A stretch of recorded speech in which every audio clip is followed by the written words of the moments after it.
Is your computer lagging while gaming or editing? It probably needs more memory. But hold on. Upgrading RAM isn't just about grabbing any stick off the shelf. A huge mistake is mixing different RAM speeds. This can force your faster RAM to slow down, defeating the whole purpose of the upgrade. Another common error is not checking your motherboard's compatibility. You need to make sure you get the right type, like DDR4 or DDR5, and that it supports the capacity you want.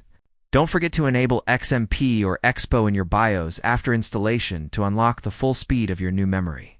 Avoid these simple mistakes, and you'll give your desktop a serious speed boost without breaking the bank.